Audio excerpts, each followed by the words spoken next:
gente, soy Alfredo Tricánico y les doy la bienvenida a esta tercera entrega de los secretos detrás de las carátulas de los LP de los 4 de Liverpool, en esto que hemos dado por llamar las historias olvidadas de los Beatles.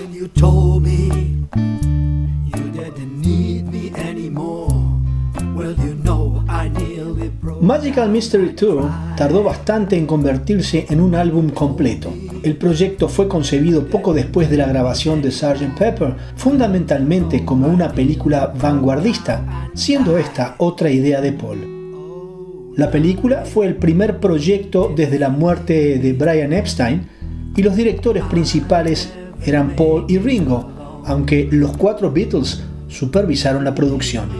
El film cosechó duras críticas y fue el primer fracaso de los Beatles, pero de hecho, Magical Mystery Tour se adelantó a su tiempo. Se trató de un largo videoclip musical. Se editó como un doble EP en Gran Bretaña, en una cubierta desplegable con un folleto de 24 páginas. La portada del disco incluía una foto de los Beatles con disfraces de animales: hipopótamo, conejo, loro y morsa, y marcó la primera vez en la portada de un disco que los rostros de los miembros de la banda no eran visibles y el título del LP aparece como si fuese un truco de magia. El folleto contiene letras de las canciones, fotos en color tomadas durante la filmación por el fotógrafo John Kelly e ilustraciones en color de la historia en el estilo de una tira cómica dibujadas por Bob Gibson. De acuerdo con los deseos de los Beatles, el empaque reforzó la idea de que el lanzamiento era una banda sonora de película en lugar de una continuación de Sgt. Pepper, que aún recibía aplausos de la crítica y disfrutaba de un gran éxito comercial a finales del 67. Al preparar el lanzamiento en Estados Unidos, Capitol amplió las fotos e ilustraciones a tamaño LP, considerando que el formato de Gran Bretaña no era el adecuado al mercado norteamericano. Lanzó las 6 canciones junto con otras 5 para completar el álbum. John Van Hammerfeld es un artista gráfico e ilustrador estadounidense, conocido por su trabajo en el diseño de portadas para álbumes de rock. Entre los años 65 y 68 estuvo al frente del equipo de diseño de Capitol Records. Van Hammerfeld diseñó la portada de Magical Mystery Tour en la versión norteamericana a partir del arte enviado desde las oficinas de EMI en Londres.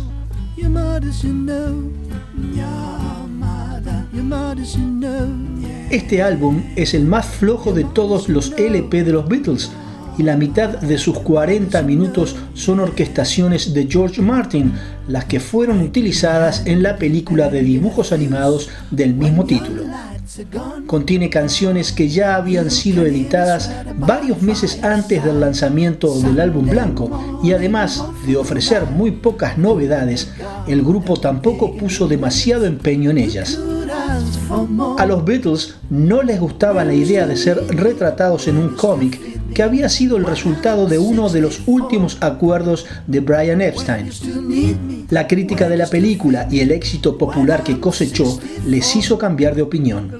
Dado que el estreno de la película precedió al lanzamiento del LP, la portada de este último está compuesta por una serie de imágenes extraídas de la propia película. El diseño de arte es de James Edelman.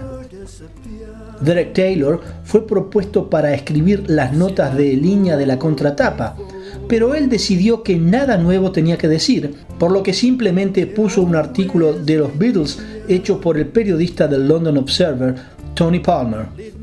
En la portada del disco, los 4 Beatles están representados por sus personajes de la película sobre una colina.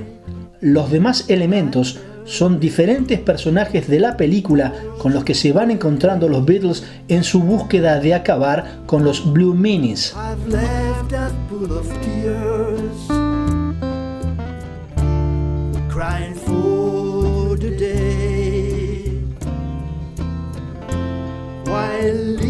Una de las ironías en la carrera de los Beatles fue que el primer álbum a cuya unidad no contribuyeron demasiado se llamase precisamente The Beatles, más conocido como álbum blanco por su funda.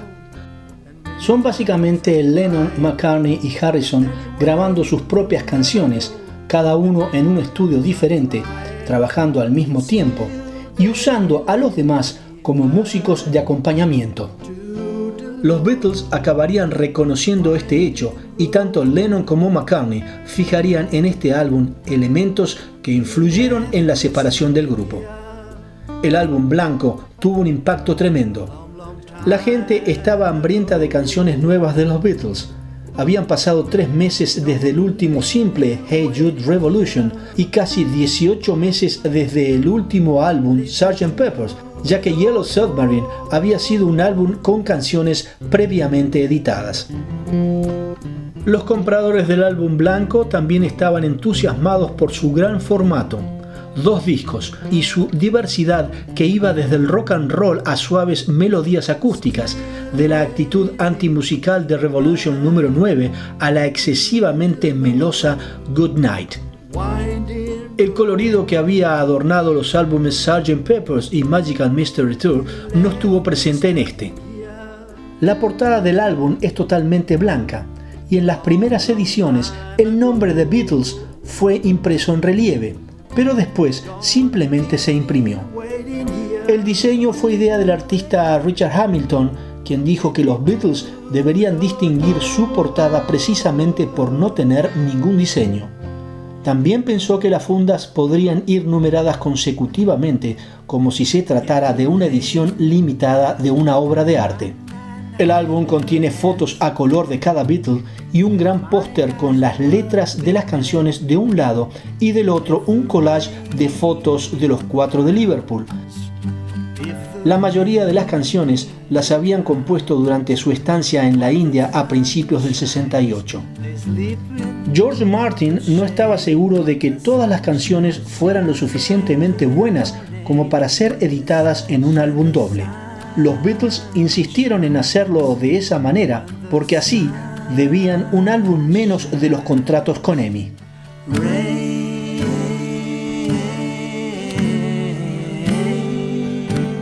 El proyecto Let It Be fue el punto más bajo de la carrera de los Beatles. Decía George Martin: desde el principio, todo el asunto que rodeó a Let It Be no tuvo nada que ver con lo que habíamos hecho hasta ese momento. Fue una experiencia desagradable. Pero Let It Be fue una idea brillante, creo que de Paul.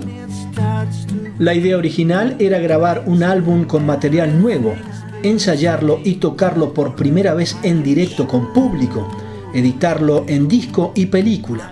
Era algo que nadie había hecho hasta ese momento. Dificultades como el clima, ya que era invierno, hacían complicado desarrollar dicho concierto, el que finalmente optaron por hacerlo en la azotea de sus oficinas en el número 3 de Savile Row, en Londres, ese frío mediodía del 30 de enero del 69. Tocaron durante 40 minutos hasta que llegó la policía y unos pocos disfrutaron de lo que pasó a la historia como el concierto de la azotea. El diseño de la carátula del LP, con las 4 caras de los Beatles en un remarco negro casi fúnebre, fue obra de John Koch y las fotos de Ethan Russell. La edición en Gran Bretaña se componía de un estuche con un libro de bolsillo titulado The Beatles Get Back, que era el título original del álbum, el que tiene fotos y diálogos no incluidas en la película. La imagen que debía figurar en la portada fue la tomada en el mismo lugar que la foto del primer LP Please Please Me, obra de Angus MacBean, que luego fue usada en el álbum de recopilación Rojo y Azul. Paul decía: por primera vez en un LP de los Beatles, la publicidad fue excesiva y engañosa. En aquella época había una gran tensión entre nosotros y no eran tiempos felices. Decían que se iniciaba una nueva etapa de los Beatles y no había nada más lejos de la verdad.